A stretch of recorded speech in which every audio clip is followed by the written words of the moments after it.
Vous êtes sur Monaco Info, il est l'heure de votre JT. En voici les principaux titres.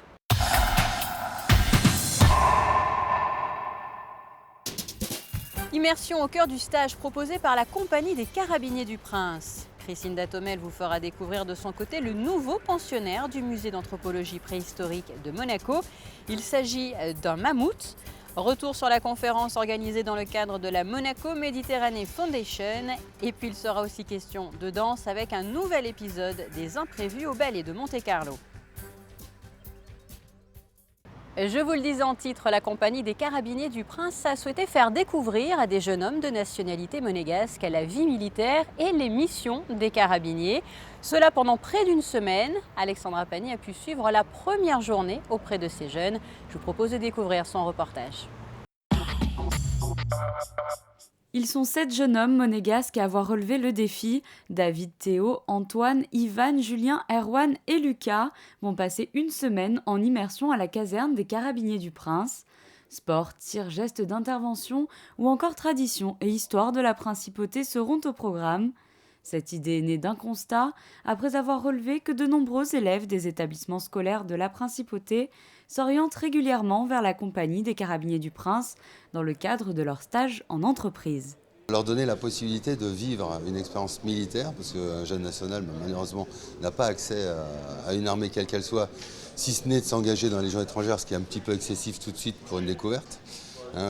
Donc, c'est vraiment important qu'ils puissent vivre le quotidien et le quotidien des carabiniers, oui, parce que nous sommes inscrits en fait dans le paysage social de la Principauté depuis de nombreuses années. On va bientôt fêter notre bicentenaire d'ailleurs. Et je pense qu'il était important que la population monégasque sache effectivement de quelle façon nous vivons nos missions du quotidien. Seul critère pour intégrer cette semaine découverte, être un homme âgé de 18 à 25 ans, de nationalité monégasque, et bien entendu être apte à la pratique du sport. Les horizons des candidats sont donc variés. Certains sont déjà très impliqués dans la vie active, alors que d'autres débutent tout juste leurs études secondaires. Dans mon lycée, en fait, j'étais au CDI et la bibliothécaire a fait une annonce dans la salle. Elle a demandé s'il y avait des monégasques donc majeurs qui étaient intéressés pour une prépa militaire. Et comme j'avais jamais entendu parler de ça avant, et que c'est une expérience sans précédent, je me suis dit, je suis vraiment intéressé. Donc j'ai commencé à regarder.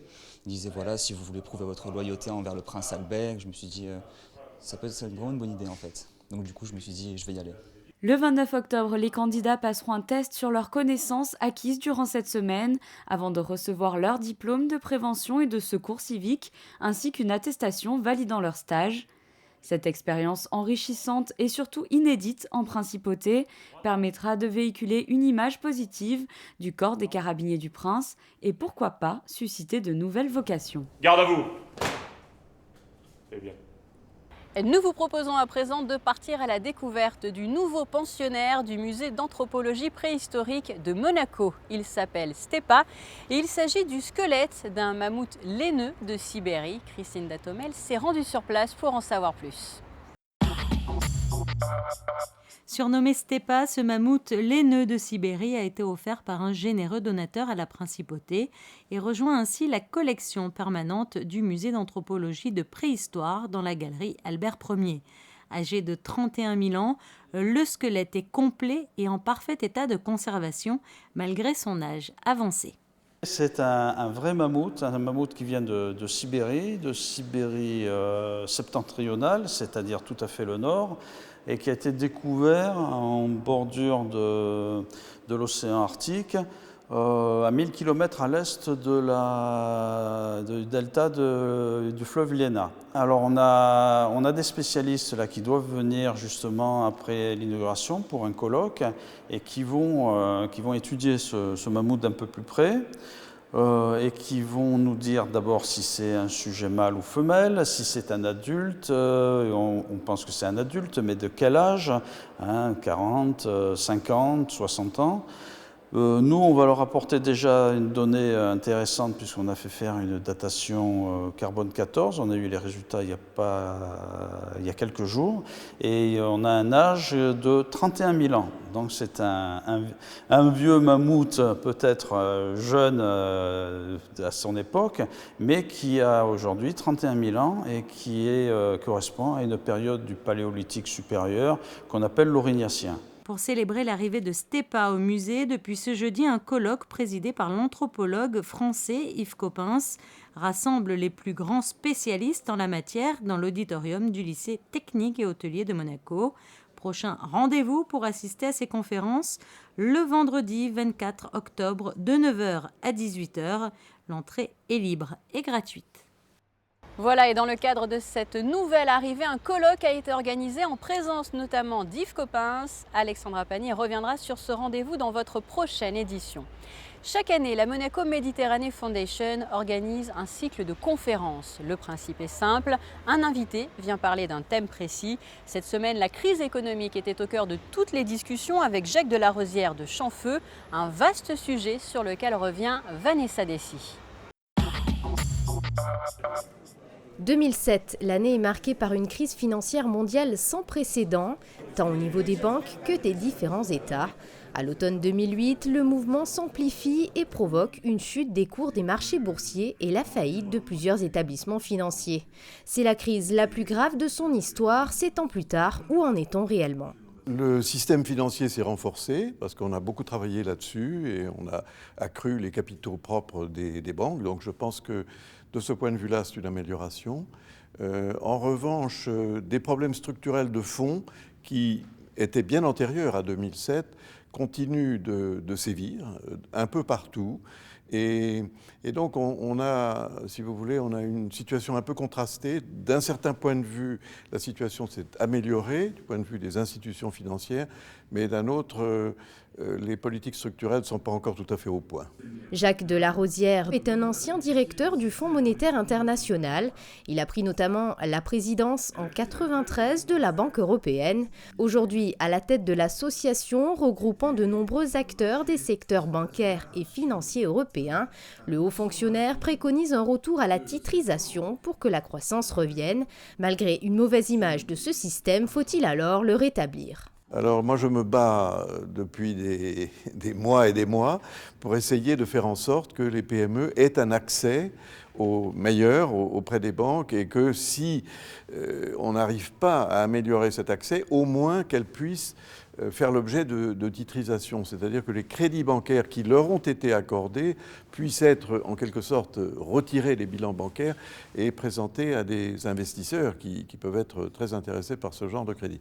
Malheureusement, c'est une idée simple, qui est, je crois, juste, mais qui s'oppose à beaucoup de difficultés administratives et réglementaires, parce que on s'échine beaucoup à rendre très difficile la détention de ces paquets de crédits, notamment aux PME, parce qu'on a un mauvais souvenir des titrisations de 2005, 2006, 2007, qui ont accompagné, vous le savez, la bulle immobilière américaine. Alors ça n'a rien à voir, mais l'image de ces titrisations est mauvaise. Et sachez que la prochaine conférence de la Monaco Méditerranée Foundation aura lieu le 26 novembre avec le professeur Mattei. Place à présent à la danse avec une nouvelle série d'imprévus proposée par la compagnie des ballets de Monte-Carlo. Un vaste programme comme toujours avec de très beaux moments en perspective, des pas et des gestes à découvrir jusqu'au 25 octobre. José Sacré. Bonsoir. Premiers imprévus de la nouvelle saison 2014-2015 à l'atelier des ballets de Monte-Carlo du 22 au 25 octobre. Ces imprévus répondent à une demande du public, le public toujours curieux de découvrir l'envers du décor de la compagnie des ballets de Monte-Carlo et puis aussi peut-être de se rapprocher un peu plus près des êtres humains que sont les danseurs, de pouvoir les croiser, parler avec eux, d'avoir un contact direct avec l'artiste et avec son travail quotidien.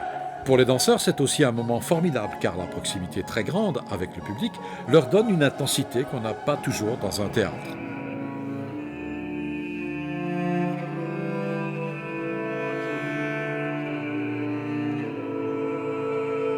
Au programme de ces imprévus, Altro Canto et Vers un paysage, chorégraphie de Jean-Christophe Maillot par la compagnie des ballets de Monte-Carlo, et 4 courtes pièces dansées par les jeunes élèves de l'Académie Princesse Grace. Tous ces jeunes danseurs qui sont là à l'Académie ont évidemment au fond d'eux l'espoir un jour d'intégrer une compagnie professionnelle. Donc je me rappelle, moi, quand j'étais danseur à Hambourg et que les petits danseurs de l'Académie venaient, ou quand moi j'étais à l'école de Cannes et que je voyais des danseurs professionnels, on se projette. Et donc il y a une relation concrète comme ça avec ce que peut être leur futur qui leur permet de prendre conscience à la fois de ce pourquoi ils travaillent tant, avec autant d'efforts, autant d'applications, autant de difficultés, et puis il y a une forme de récompense devant eux. Et tout ça se partage, et puis je dois dire que pour les danseurs professionnels, c'est formidable aussi de voir ces jeunes avec leur vitalité, leur engagement, leur force, leur jeunesse. Pour les jeunes danseurs qui ont intégré l'Académie cette année, ce spectacle était une première.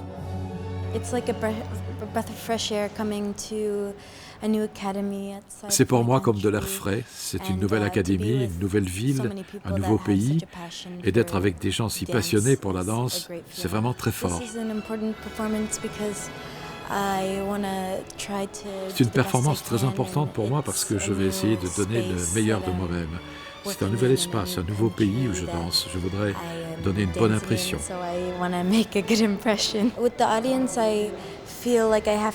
Face au public, je sens que je dois me connecter avec eux. Je voudrais qu'ils apprécient. Si je suis heureux, je pense qu'ils seront heureux aussi. J'espère que je vais y arriver.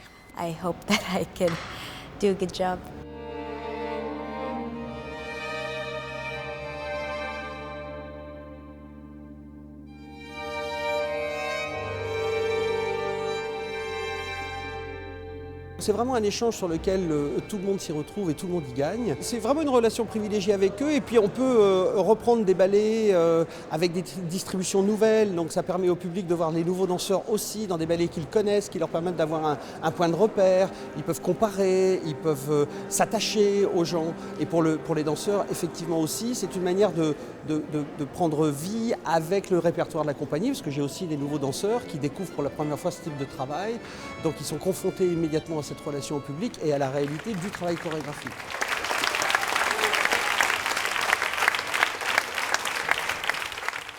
De la danse au football, vous avez peut-être suivi le match organisé au Stade Louis II dans le cadre de la Ligue des Champions.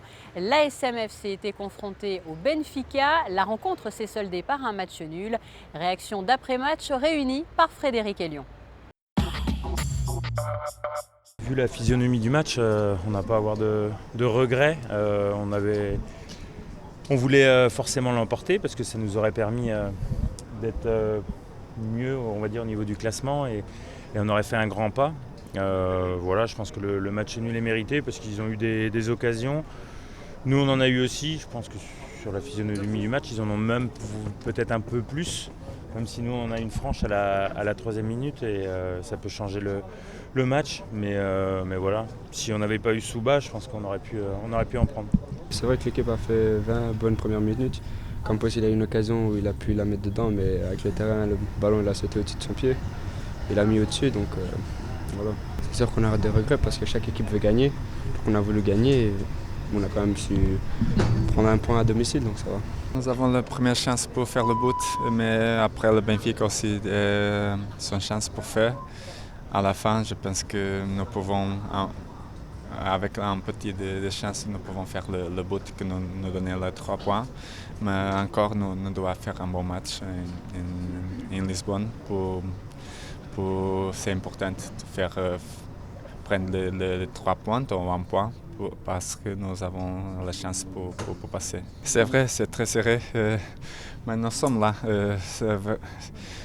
Bien sûr que nous jouons à la maison et c'est important de faire les 3 points, mais je pense que le match, non, c'est pas mal aussi. On savait depuis le début que tout le monde peut passer, donc voilà, il va falloir faire des résultats, ça va pas être facile. On a fait une bonne phase aller, mais il va falloir faire aussi bien, voire mieux pour les matchs retour. L'objectif, il est de passer, on est dans les temps, même si ça va être difficile, et si on avait gagné, ça aurait été beaucoup plus facile.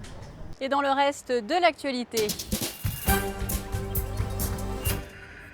À noter dans vos agendas, la Société Saint-Vincent-de-Paul organise sa traditionnelle kermesse d'automne sur le parvis de l'église Saint-Charles jusqu'au 25 octobre. Autre rendez-vous qui approche à grands pas, la fête nationale monégasque. Chaque année, de nombreux événements sont organisés dans le cadre de cette journée du 19 novembre, comme ceux proposés par la mairie. Le 12 dès 15 h à l'espace Léo Ferré, séance récréative pour les enfants. Le 18 à 21 h 30, spectacle de Michel Leb au même endroit, tout comme le 19 à 15 h.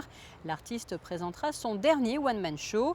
Invitation à retirer en mairie pour les monégasques et les résidents. Puis à noter également les traditionnels feux d'artifice pyromélodiques le 18 à 20 h 30 sur le port. Passons à présent à vos prévisions météo. Vendredi, belle journée, un soleil doux et de rares nuages.